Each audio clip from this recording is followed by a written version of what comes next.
साथियों नमस्कार। Advocate Narendra Joshi YouTube channel और फेसबुक पेज पर आपका हार्दिक स्वागत है। साथियों, आज हम हमारे चैनल पे लो पॉइंट से अलग हटकर राजस्थान के चुनावी दंगल की बात करेंगे। जी हां, विधानसभा के चुनाव, राजस्थान सरकार बनाने के चुनाव को लेकर विभिन्न पार्टियों ने अपने उम्मीदवार उतार दिए हैं, नामांकन दाखिल किए जा रहे हैं।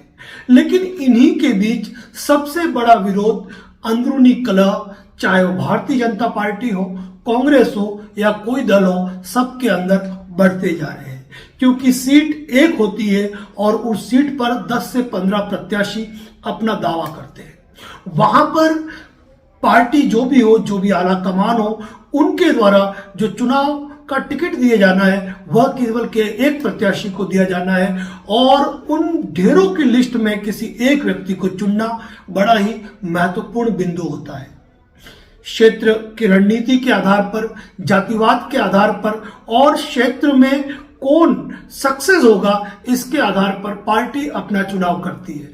कई जगह पैराशूट उम्मीदवार उतार दिए जाते हैं, कई जगह बाहरी का ठप्पा लगता है, तो कई जगह चंद दिनों के अंदर दल बदल कर आने वाले लोगों को टिकट दिया जाता है और वह लोग जो सालों से आस लगाए बैठे हैं वह निराश हो जाते हैं।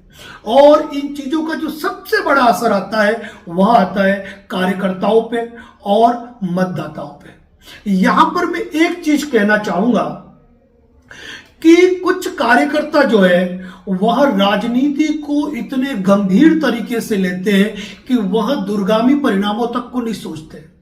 यानी कि मैं आज इस YouTube चैनल के माध्यम से, अपने वीडियो के माध्यम से मैं एक बात कहना चाहूंगा कि राजनीति का कोई धर्म, कोई मजहब, कोई सिद्धांत नहीं होते और न होता है राजनेताओं का कोई स्वाभिमान। जिसका कारण आपने देखा होगा कि बड़े से बड़े नेता भी अपनी मांगों को पूरा न होने की स्थिति में दल बदल देते हैं, दूसरे दलों में चले जाते हैं और वहां जाने पर उनको प्रायोरिटी मिलती है, लाभ मिलता है, प्राथमिकता मिलती है और उस क्षेत्र के उम्मीदवार जो कि अपने क्षेत्र में आस लगाए बैठे थे उन्हें टिकट नहीं मिल पाता है। तो कुल मिलाकर यह उनके हितों पर, उनके फ्यूचर पर, उनके भविष्य पर कुठाराघात है। और इन्हीं चीजों को लेकर जब टिकट नहीं मिलता है, एक नहीं, दो नहीं, कई जगह पे आपने देखा है कि चाहे भारतीय जनता पार्टी हो या कांग्रेस की पार्टी हो या किसी और दल के मामले में, जब किसी एक व्यक्ति को टिकट नहीं मिलता है, कुछ लोगों को टिकट नहीं मिलता है, तो वह इन मामले में अपना विरोध प्रकट करते हैं और अपना विरोध प्रकट करने के लिए वह जन समर्थन मांगते हैं।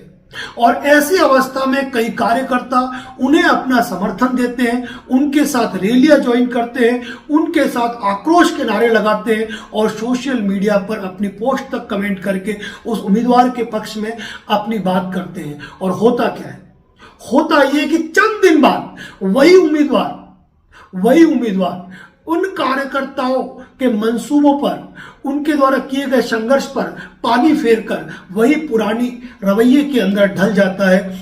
तो यहां पर प्रत्येक कार्यकर्ता को यह ध्यान देने की आवश्यकता है कि राजनीति के मामले में आप किसी चीज को अपने व्यक्तिगत रूप में कभी मत लो, अपने व्यक्तिगत इश्यू के रूप में मत लो, नहीं तो एक बहुत बड़ा नुकसान आपको भविष्य में हो सकता है।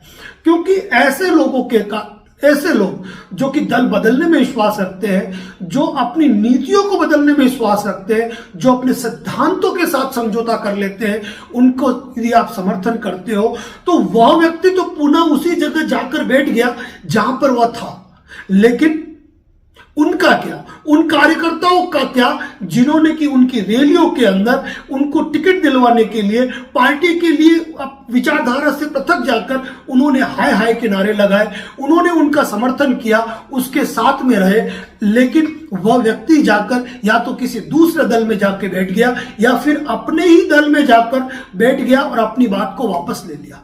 ऐसा एक नहीं, अनेकों कार्यकर्ताओं के साथ, अनेक राजनीतिक दलों के साथ ऐसा हो रहा है। तो मैं तमाम उन कार्यकर्ताओं से कहना चाहता हूं, चाहे आप बीजेपी के हो, आप कांग्रेस के हो, आप किसी भी पार्टी के हो, आप राजनीति को व्यक्तिगत मुद्दा न बनाएं।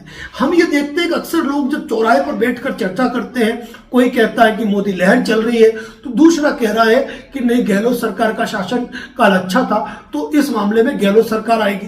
तब दूसरा व्यक्ति कहता है नहीं, इस बार बीजेपी आएगी। और इनकी जो आपस की चर्चाएं होती है, वह चर्चाएं बहुत ही पारदर्शी और क्लियर होनी चाहिए और मित्रवत होनी चाहिए।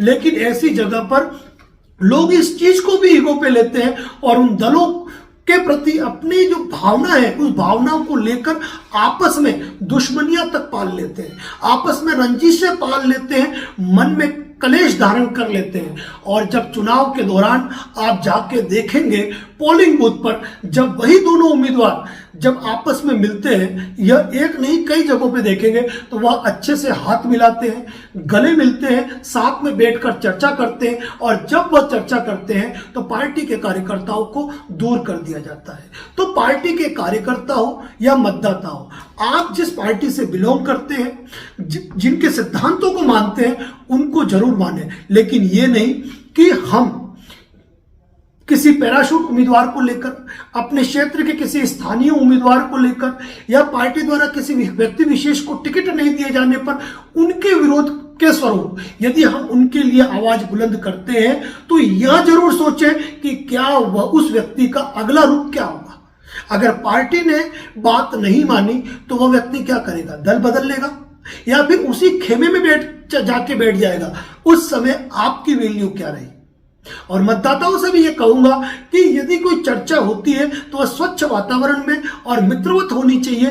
किसी पार्टी विशेष के लिए आप अपनी व्यक्तिगत दुश्मनियां बिल्कुल न बढ़ाएं। चुनावी दंगल है, कांग्रेस आए, बीजेपी आए या तीसरी कोई पार्टी आए, यह मतदाताओं पर निर्भर करता है। और प्रत्येक मतदाता जो 18 साल की उम्र पार कर चुके हैं और जो वोटिंग करने वाले हैं, मैं उन्हें यही कहूंगा कि यह आपका ये वोट आने वाली सरकार यानी कि 5 साल आपकी सरकार को चुन रहा है। आप सोच समझकर अपने जो स्थानीय उम्मीदवार जो आपके क्षेत्र में खड़े हैं, आप उनसे चर्चा करें, आप उनके पुराने कार्यकाल को देखें। यदि वो नए व्यक्ति है तो उनका क्या घोषणा पत्र है उसे देखें। वैसे तो देखा जाए तो दोनों ही पार्टियां जो मुख्य है, दोनों ही पार्टियों के अंदर जो उम्मीदवार उतारे गए हैं, कई जगह 3-3 बार हारे हुए उम्मीदवारों को मौका दिया गया, कई जगह पैराशूट उम्मीदवार उतारे गए, कई जगह बाहरी उम्मीदवार उतारे गए, तो कई जगह उन लोगों को उतारा गया है जो पहले से ही विधायक चुने गए हैं या सत्ता में पहले से ही मौजूद है। ऐसी अवस्था में आपके दरवाजे पर ऐसे ऐसे लोग आएंगे जिनकी आपने इन 5 सालों के दौरान शक्ल भी नहीं देखी होगी।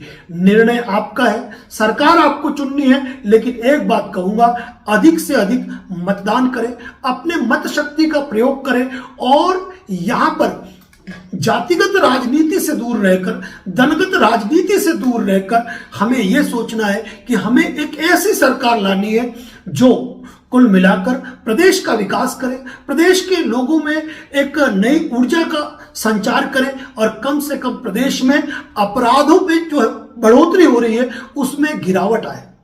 फिलहाल इस YouTube वीडियो के माध्यम से हम तमाम जनता से अपील करते हैं कि चुनाव के दिन, वोटिंग के दिन प्रत्येक मतदाता वोट का प्रयोग जरूर करें। कई लोग ये सोचते हैं कि मेरे वोट न डालने से क्या होगा, तो यह आप जानते हैं कि एक वोट की कीमत क्या होती है। यह राजस्थान में आप पहले भी देख चुके हैं, एक नहीं अनेकों ऐसे उदाहरण हैं जहां केवल एक वोट से व्यक्ति हारा है और एक वोट से व्यक्ति जीता है। घर में जितने भी लोग हैं सभी मतदान करें, अपनी मत शक्ति का प्रयोग करें और सबसे बड़ी बात, चुनावी दलगत राजनीति में आपसी द्वेष बिल्कुल न बढ़ाए। यदि आप किसी व्यक्ति के समर्थन में यदि कोई पोस्ट साझा करते हैं तो उसमें किसी दूसरे के खिलाफ गलत बोलना तो बिल्कुल ना करें। राजनीति के अंदर सबसे बड़ी चीज ये हो गई है, एक दूसरे के ऊपर जितने आरोप प्रत्यारोप किए जाते हैं जिसकी हद नहीं है। बोलते बोलते राजनेता इस हद तक चले जाते हैं कि वह यह भी नहीं सोचते हैं कि उनकी ये लैंग्वेज एक आम मतदाता के मन में क्या विचार डालेगी। फिलहाल इसी के साथ हम आपसे इजाजत लेंगे, क्योंकि हमारा लो टॉपिक है और आज दूसरे टॉपिक पर बात कर रहे हैं कि इन चुनावी माहौल के अंदर, इस चुनावी दंगल के अंदर आप व्यक्तिगत दुश्मनियां न पालते हुए एक स्वच्छ, सुंदर और पारदर्शी सरकार का चयन करें जो आने वाले 5 सालों में प्रदेश को विकास की ओर ले जाए। और क्या कुछ कहना चाहते हैं आप, यदि आपके मन में कोई बात है तो कमेंट बॉक्स में जरूर कहें। धन्यवाद। जय हिंद, जय भारत, जय मेवाड़।